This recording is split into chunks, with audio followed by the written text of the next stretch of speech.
All right, ladies and gentlemen, Fabs in the house, and welcome back to the channel. Today, look at this, I got 4 Holt Bladeworks Specter here with me for a quick comparison review. But hey, don't forget to like the video and to subscribe to the channel if you're enjoying this stuff that I'm bringing to you guys. Let me know in the comments down below what you guys think. We're going to do a quick overview of the evolution of the Specter because we got a version 1.5, version 2, version 3, and version 4 to just do a quick overview of the changes that this amazing knife went through the years. Everything started in 2018. This is version 1.5, so it means it has some features of the first version, but also it's like in between the transition towards the V2. Already the lock bar received some changes to improve the drop shot action, and as you can see, this guy has a very nice action overall. Also, there's like a hidden clip screw that has been added in this version because the previous one just had like a screw showing right over here.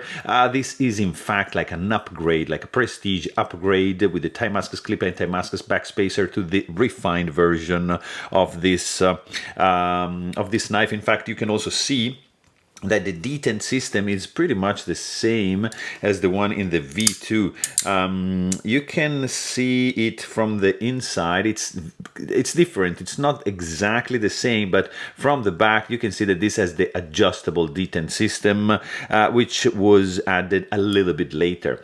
You can maybe see from this angle that the detent ball is different. Has a different shape. It's not really a ball, it's more like a flat thing. In fact, you can hear the difference like 100% when deploying the blade for the version 1.5. That's the sound. That's the version 2. Very different. And this is the 3.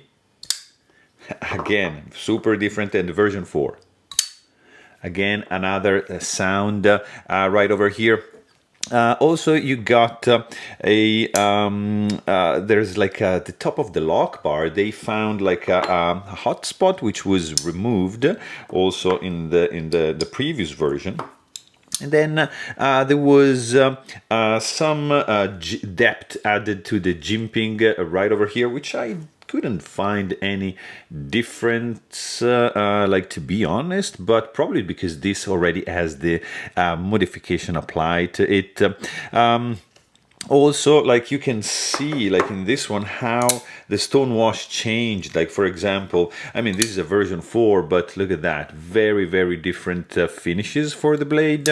Also, like, there were some handle patterns not available with the previous version, and in fact, in May, they added the checkered, the moire, and the feather version for the milling pattern. Here you just see like 4. You see the pinstripe, the feather, the bent starburst, and the flux right over here.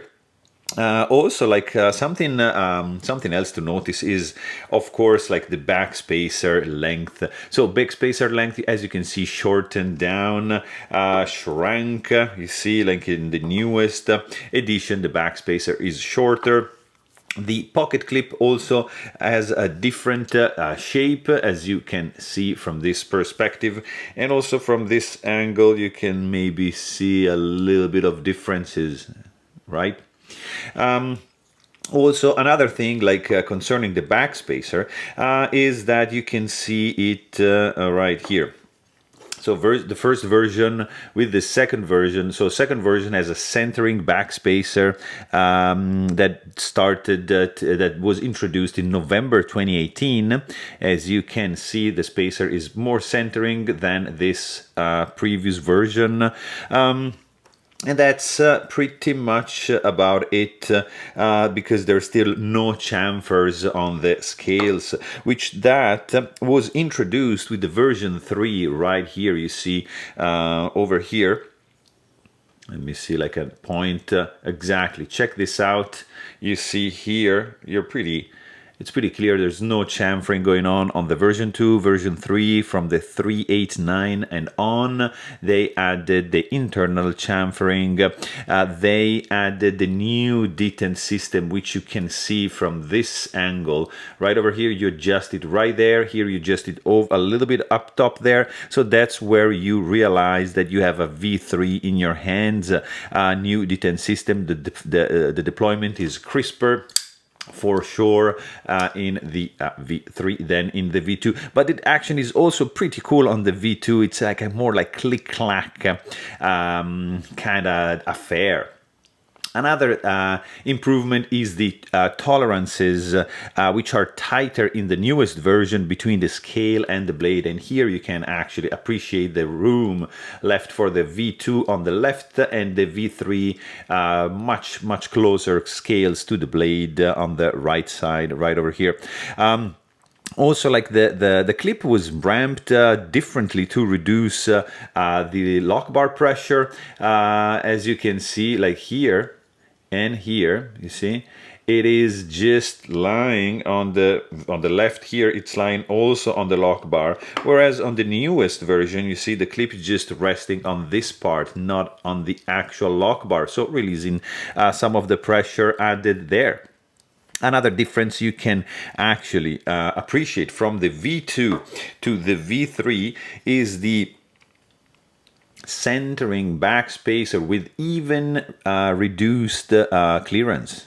Look at that, you see? On the left is wider, on the right is a little bit narrower, so you see, you can appreciate tinier spaces, you know, in between that. And of course, you got the version 4 that was released in 2020 February. This is a liner lock, so you have a couple of new patterns like the flux and the ridgeback. And in July of 2020, they added the machining on the clip, which is matching the underlying pattern of the scales. In fact, you see, like in this version 3 and in some version 4 at the beginning, the clip was just flat with no milling, not matching the clip. I think it's like a very cool idea to have a matching pattern on the clip. And August 2020, this beautiful knife got retired, went to leave some space for the haptic, which is another incredible knife, but that is another story. So there you have it. Hope you guys enjoyed this video, and thanks for watching, and stay tuned.